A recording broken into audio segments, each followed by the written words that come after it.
tow truck arrived at 6:47 Joe Karen sees my on cabin Saturday parking. morning, I own the and lot Margaret and tow their Hendricks, guests. the HOA president, stood in my driveway like she owned it, which was ironic because I literally owned it. All of it. The parking lot, the access road, even the strip of land her precious community clubhouse sat on. For 3 months, she'd been placing violation notices on my guest cars, threatening fines, and ordering vehicles towed from property that appeared on my deed.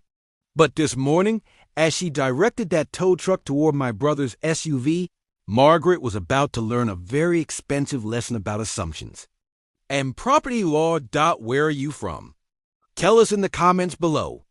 And if you're loving this story, hit that like button and subscribe for more Justice Served Fresh. Now, let's see exactly how this unfolded. This is a story in 3 parts.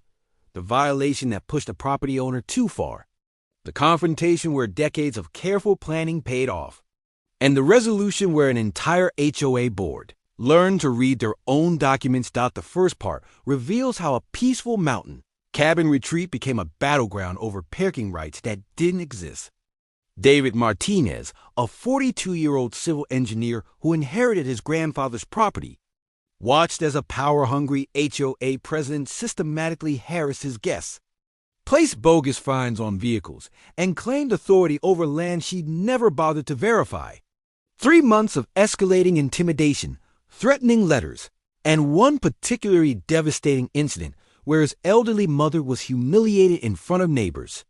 The toll it took on someone who just wanted to enjoy the legacy his grandfather left him.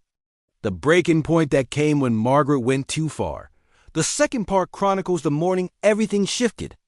The moment David stepped out with a folder that made Margaret's face drain of color.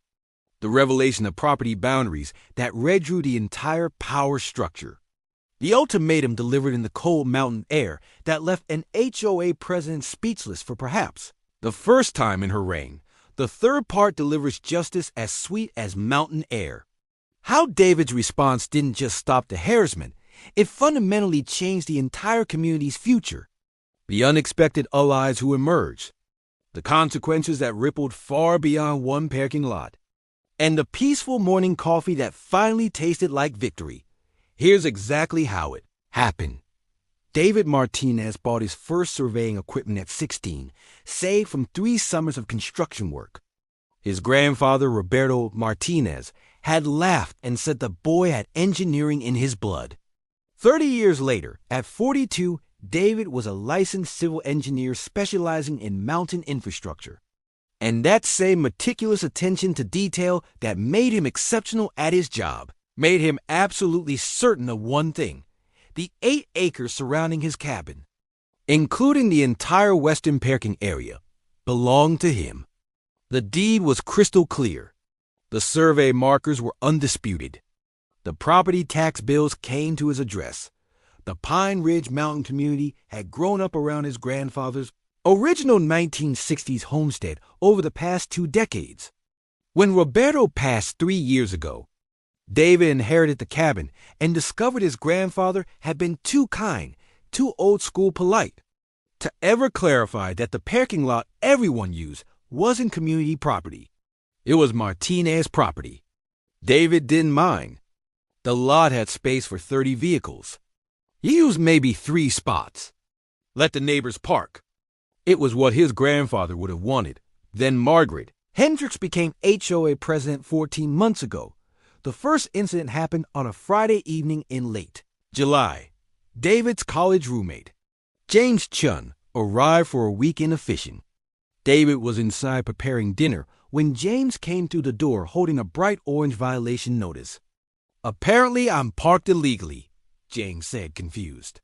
"In your driveway."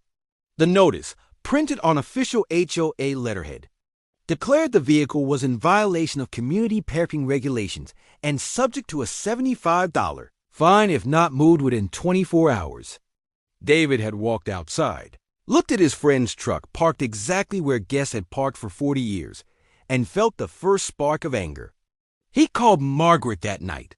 She'd been dismissive, condescending, explained slowly, as if to a child, that all parking was subject to HOA regulation. When David mentioned he owned the lot, She'd laughed. Everyone thinks they own something up here. Check your plat map, honey. He had checked. You was right. The second incident, 5 weeks later, escalated everything. David's sister brought their mother up for her 70th birthday. Elena Martinez, widowed and still grieving Roberto, had been so excited to see the cabin again. They parked in the same spot Roberto had always kept for family, near the cabin's side entrance. Sunday morning, David woke to his mother in tears. Margaret had confronted her in the parking lot, accused her of flagrant disregard for community standards, and threatened to have the vehicle towed. His mother, confused and embarrassed as neighbors watched, had moved the car to the street. Elena left early, humiliated. She hadn't been back since David filed a formal complaint. Margaret responded with a letter threatening legal action against him for encouraging parking violations. The third incident shattered any remaining patience. David's best friend since childhood, Marcus Rivera, came up for a weekend in early October. David had specifically walked Marcus through where to park, in the spot furthest from any community spaces. Saturday afternoon, David returned from a hardware store run to find a tow truck hauling Marcus's truck away. Marcus stood there, furious, as Margaret supervised from her golf cart, arms crossed. The towing fee was $280. The impound lot was 40 miles away. Marcus paid it, retrieved his truck, and cut the weekend short. "I love you, man," Marcus said, "but I can't deal with your crazy HOA." David sat in his cabin that evening, looking at his grandfather's picture on the wall. Roberto had built this place with his own hands, tree by tree, board by board. Margaret Hendricks had no right. The police had shrugged civil matter. The HOA board had backed Margaret completely. Fine. If they wanted documentation, David had documentation. He spent the next 2 weeks pulling every survey, deed, title report, and property record from 1962 to present. He contacted 3 attorneys. He prepared a response that would be absolutely airtight. And when Margaret called about another parking violation on a Friday afternoon in late October, David smiled. "Come by Saturday morning. Let's discuss it in person." Everything was finally ready. Saturday morning arrived cold and bright, the kind of October day where the aspen trees looked like they were on fire against the blue Colorado sky. David was sitting on his cabin porch at 6:30 a.m., coffee in hand, manila folder on the table beside him, when Margaret's white Lexus SUV pulled into the lot at 6:45. She emerged in full HOA president regalia, clipboard, measuring tape hanging from her belt, phone ready to document violations. The tow truck rolled in behind her 3 minutes later. Diesel engine rumbling. Margaret strode across the lot like a general inspecting troops. David's brother, visiting for the weekend, had parked his Chevy Silverado in the same family spot their mother had used.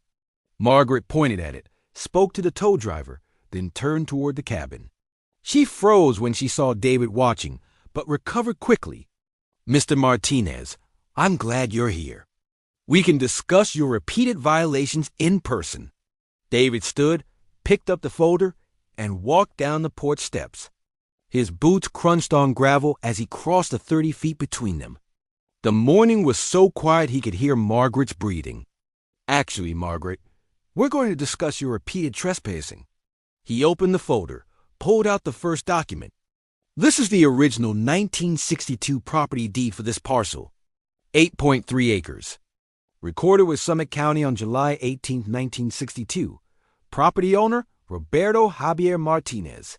He handed it to her. Margaret barely glanced at it. Ancient history. The community development changed everything. David pulled out the second document. "This is the 1998 plat map filed when Pine Ridge Community was established. Notice the boundary line here?" He pointed. Margaret looked. Her face shifted slightly. "That's the eastern edge of community property. This parking lot you're standing in? It's on the western side. My side." "That can't be right," Margaret said, but her voice had lost its edge. Third document. "This is the 2022 updated survey I commissioned last month. professional surveyor, licensed in Colorado. Those markers you probably noticed around the lot perimeter? I had those placed. They matched the original 1962 boundaries exactly. He let her look. She was reading now, actually reading. The entire western parking area, the access road from the highway, and approximately 40 feet of land that your community clubhouse partially sits on all belong to me. The tow truck driver had turned off his engine and was now watching with interest. Margaret's face was the color of old paper. The HOA has maintained this parking for 20 years on my family's property, without a lease, without an easement, without permission. My grandfather was too polite to mention it. I'm not. David pulled out more documents, his voice calm and factual as he listed each one. These are copies of every violation notice you've placed on vehicles parked on my property in the past 3 months. 16 total. These are the threatening letters you sent me. These are the towing receipts, totaling $840 that you cost my guests. He paused. And this is the cease and desist letter my attorney will serve you on Monday if we don't resolve this right now. Margaret opened her mouth, closed it, opened it again.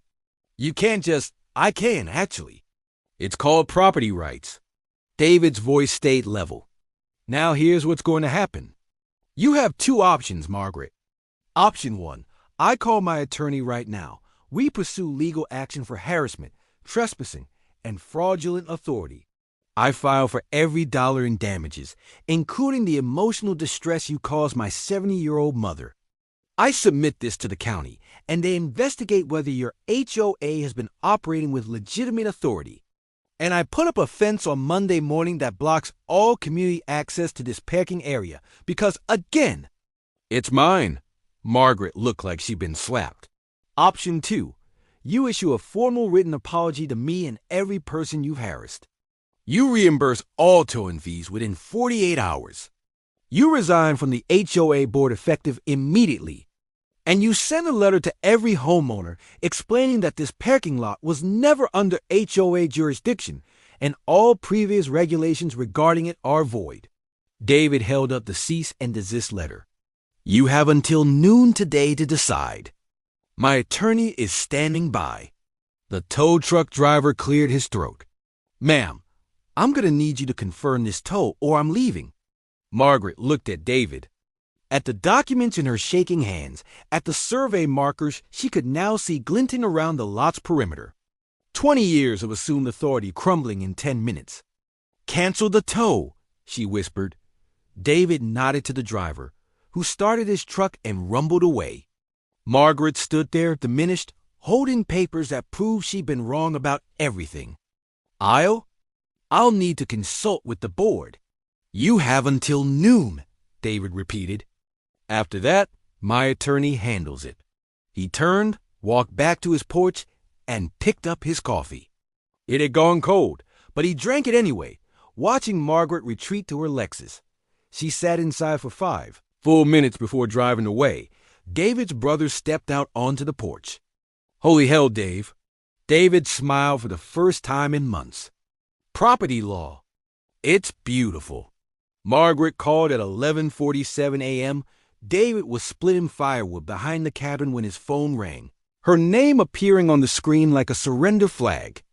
Her voice was tight, controlled, the voice of someone who'd spent the past 5 hours realizing exactly how badly she miscalculated. I've spoken with the board and our attorney. We accept your terms. By Monday afternoon, a formal letter arrived at David's cabin via certified mail. The HOA acknowledged, in precise legal language, that the western parking area and access road were private property belonging to David Martinez, that all previous parking regulations applied to said area were issued in error, and that the association deeply regretted any inconvenience caused. The letter was signed by Margaret Hendricks and every board member. A separate check for $840 covered the towing fees. David deposited and forwarded the funds to Marcus and James, but that wasn't the end. That was just the beginning. Tuesday morning, David received a call from Harrison Webb, a 67-year-old retired professor who lived 3 lots down from the cabin. "Mr. Martinez, I hope you don't mind me reaching out. Margaret came by yesterday, quite upset. When she explained what happened, something clicked for me. Harrison had property documents of his own.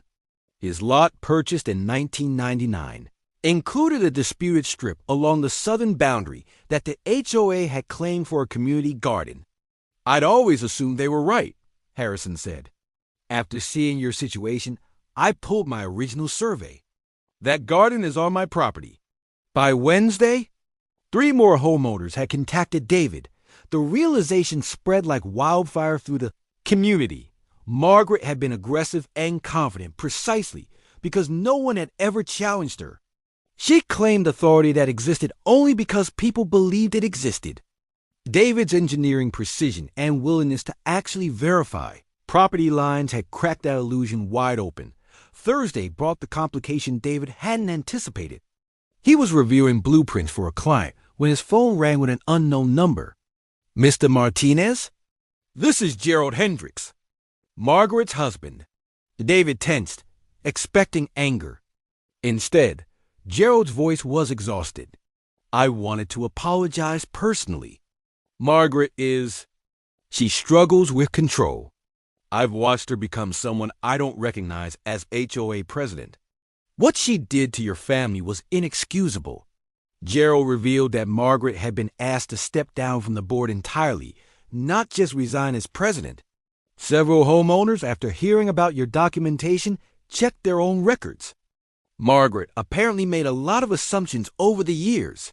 The emergency HOA meeting happened Saturday evening.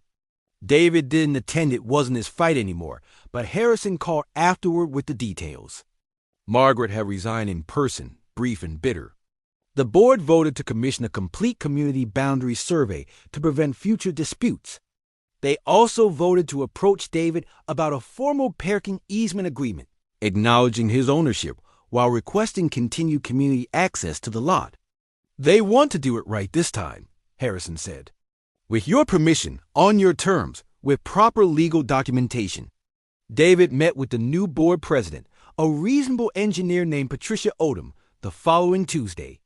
They negotiated an easement. The community could use the western parking area. David retained ultimate authority over it, and the HOA paid him $500 annually for maintenance. David put the first check toward a memorial bench in his grandfather's name, placed at the lot's edge with a view of the mountains Roberto had loved. 1 month later, David stood in that same parking spot where Margaret had ordered the tow truck, watching the November snow-dusty aspen trees. His mother was visiting again, parked in her spot without fear. Marcus had come back up for a weekend. The community was quieter now, less presumptuous. People waved when they saw David. Several had thanked him for forcing the boundary survey. It had corrected 3 other disputes that had simmered for years. David's phone buzzed. A text from his sister. "Mom says the cabin feels peaceful again. Like Grandpa's still there." He looked up at the mountains, at the property his grandfather had claimed with his own hands 60 years ago. Roberto had taught him that precision mattered, that documentation mattered, that standing up for what's right mattered, even when it was uncomfortable. Margaret Hendricks had learned that lesson the hard way. But she had learned it. David had learned something too, that sometimes justice doesn't come from a courtroom or a police report.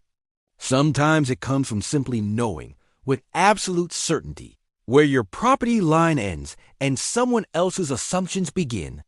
And as he stood there in the cold, clear air of his grandfather's legacy, he smiled.